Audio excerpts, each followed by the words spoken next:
Hi there, and thank you for tuning in to the Social Circus, where every week we dive into a variety of topics covering social media, mindset, and how to run your business. I hope that you enjoyed today's episode. Well, hello there, and welcome to episode 16 of the Social Circus. I'm your host, Sarah Thompson, and today I'm excited to be talking to you about Facebook groups. Now, I know that Facebook groups can seem like a big job for us to take on in terms of our marketing, but I wanted to give you a few tips today on how you could do this well and how you could ensure that you had a group that was full of your raving fans. So let's talk about getting started with a Facebook group and why should we have one. Now, realistically, a Facebook group should be one of your marketing tactics. And what I mean by this is it's not something that we want to invest all of our time and energy and resources into. It is simply one of the tactics that we use to grow an audience and to have a place where we have raving fans that are willing to buy from us. So when you are setting up a Facebook group, the first thing you should do is consider, why do I need a group? Now, the real answer to this lies in you and how much you are prepared to show up. So people join a community or a group because they want to get up close and personal. So this means that they're looking for connection. So what you need to consider is, am I willing to be an active participant in this group? Now, if the answer to that is no, like maybe you're too busy or you don't have mental capacity or it just doesn't feel right for you right now, please consider carefully whether or not you're going to proceed with a group, because it definitely takes time and energy. The rewards are there, but if you don't have that capacity, it's going to be really difficult for you. So when you're starting out with a Facebook group, the first thing you need to do is make sure it is really clear that you are the owner of the group and that you are driving it with a specific business goal in mind. So think about how could you name a group to make it really obvious that this is part of your business. So my group is called the Social Circus Community, which obviously is named after my podcast. And it's got all of my online social butterfly branding inside it. So it's very clear that this is a group that is managed by Online Social Butterfly and that me, Sarah Thompson, as the owner of that business, is going to be very visible in that group. Now, I knew that I wanted to start a community mainly because I love to get up close and personal with my audience. And there are lots of different reasons for that. But I was really consumed with the idea that most of my audience, which is generally female business owners, struggle with many aspects of digital marketing. And I want my group to be a place where they could come and get support and advice. Okay. And that was what was really, really important.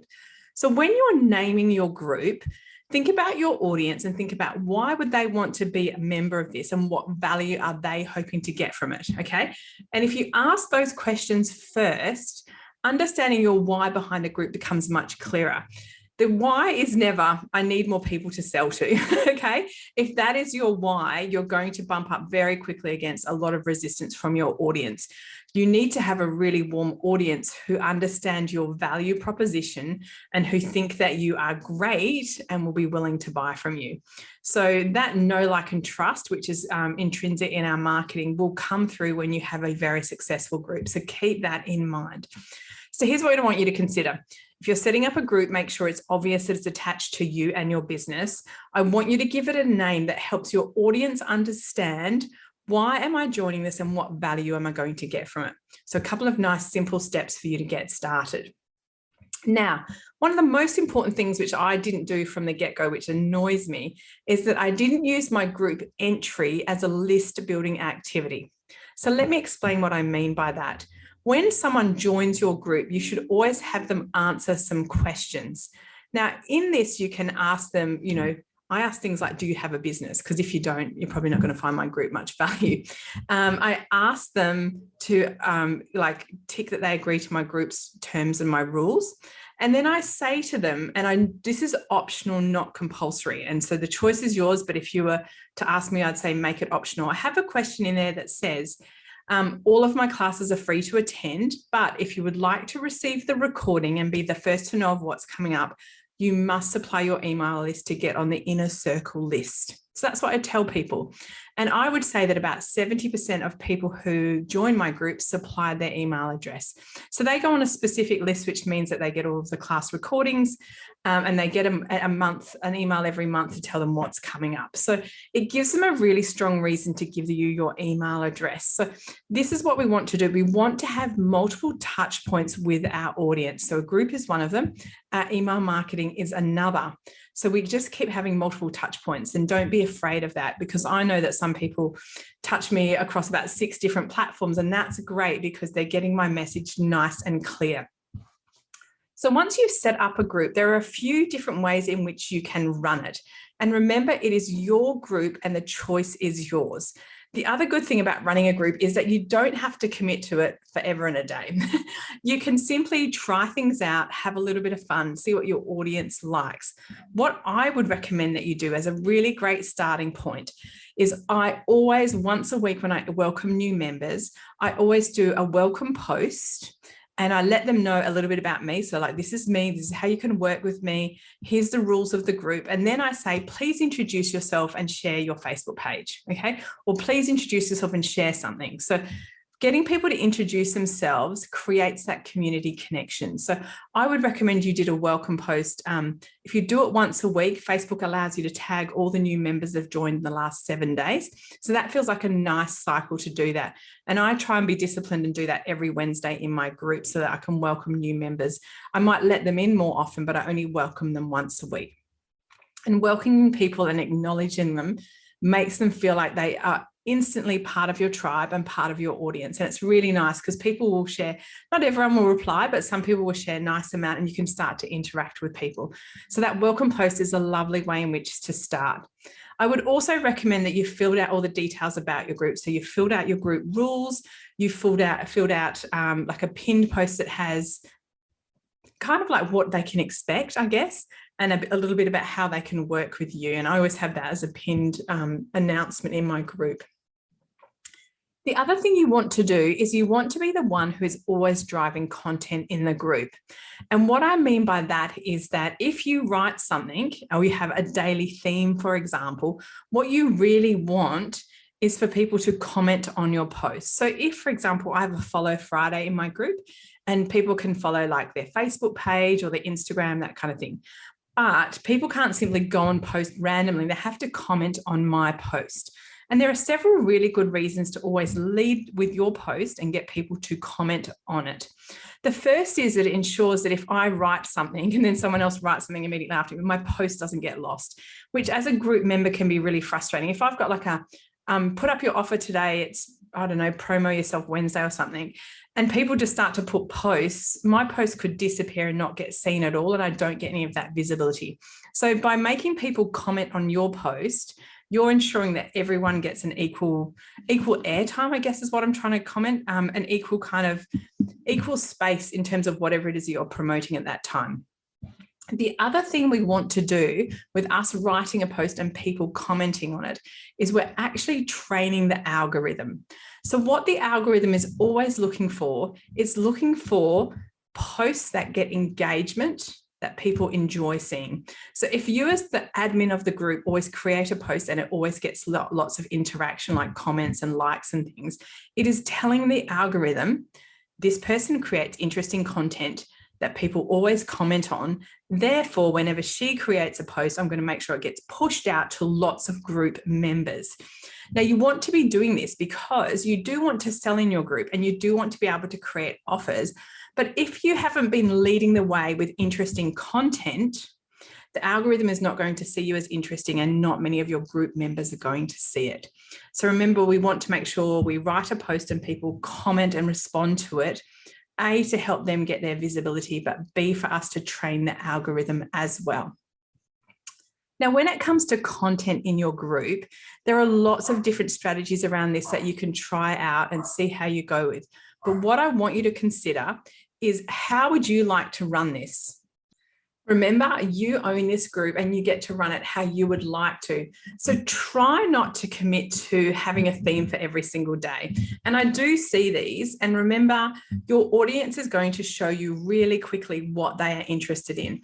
I don't have daily themes because I feel like it's a lot to ask people to show up every day. But I do have a few themes throughout the week which people can comment on. So remember, the choice is yours.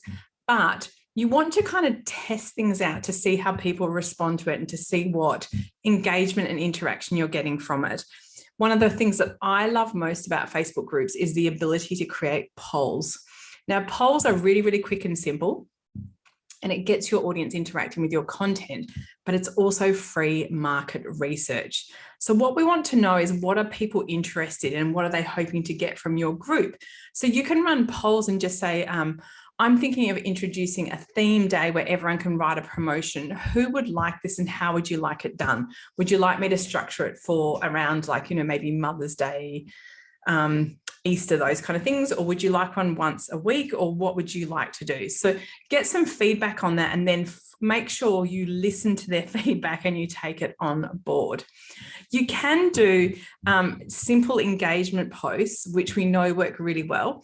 And those are things like Happy Hump Day, it's Wednesday, using a GIF, share how you feel, or using an emoji, share how you feel.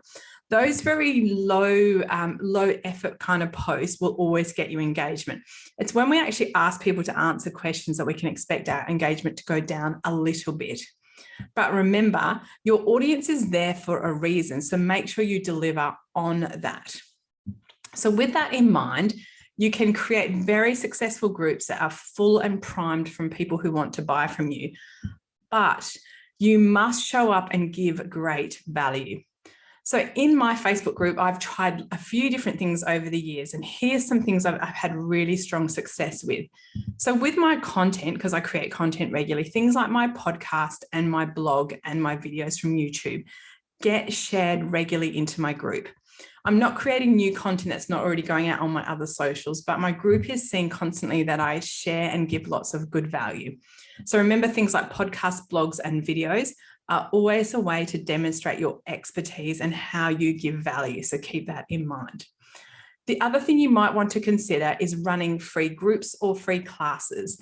Now, I love free classes. I already run a lot of training. So to me, free classes are a really easy way for people to try me before they buy me.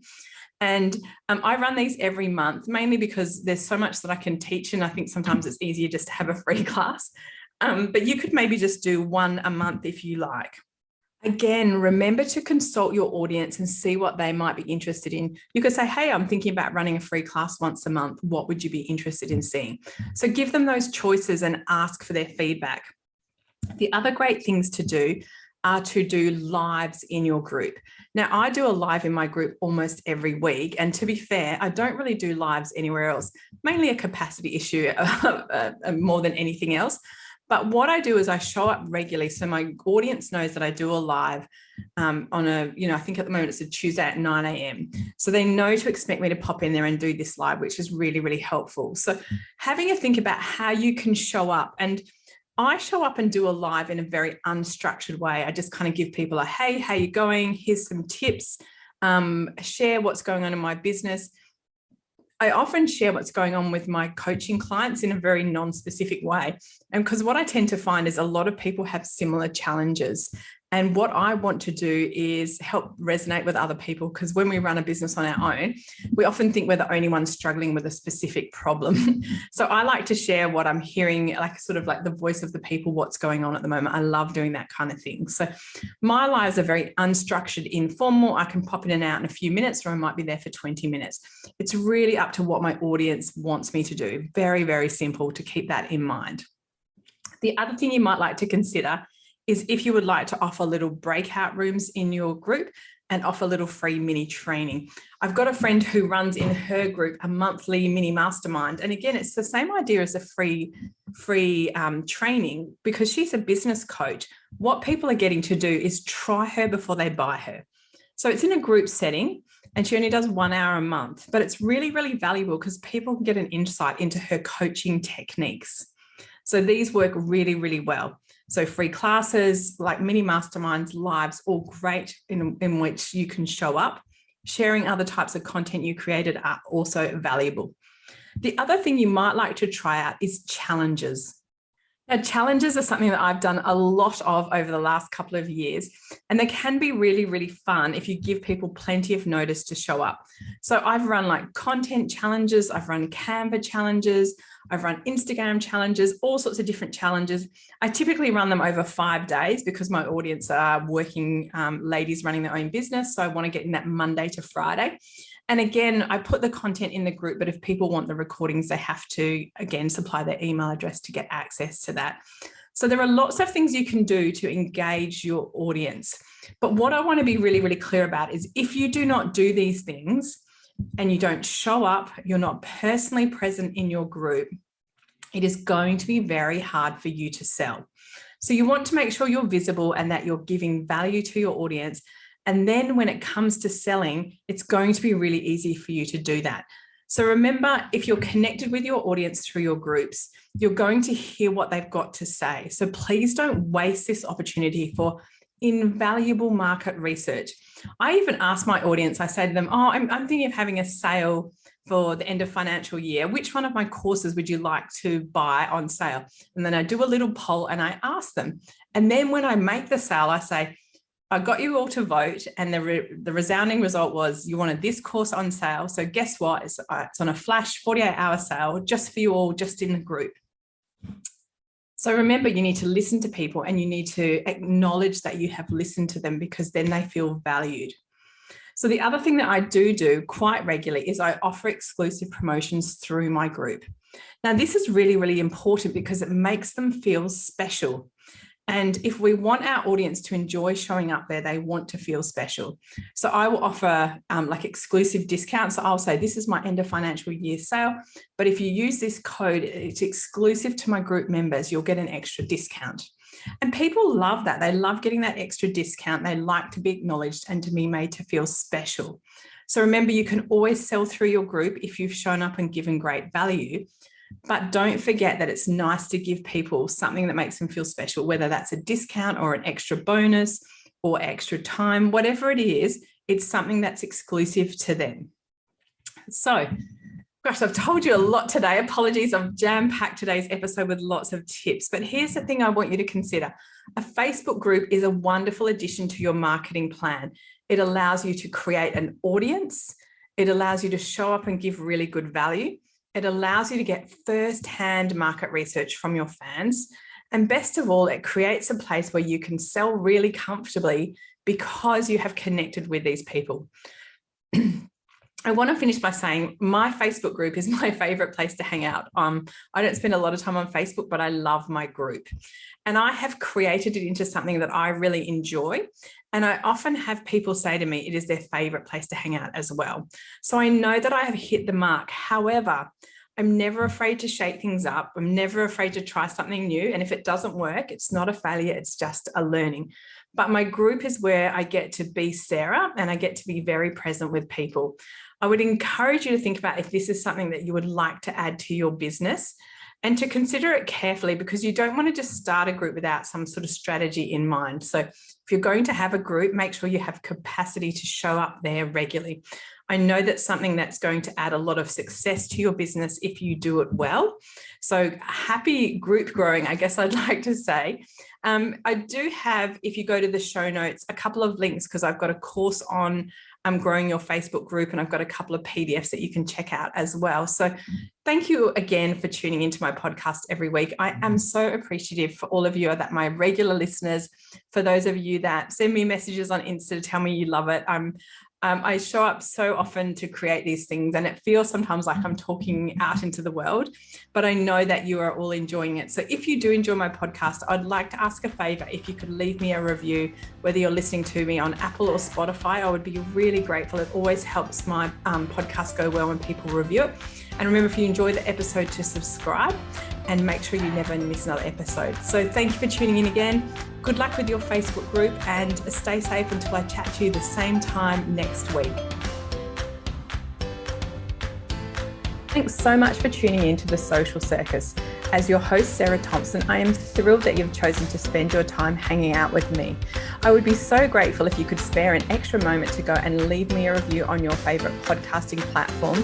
And if you even felt more excited, you could share my podcast with your friends who you think would get great value from it. Thanks so much again for tuning in.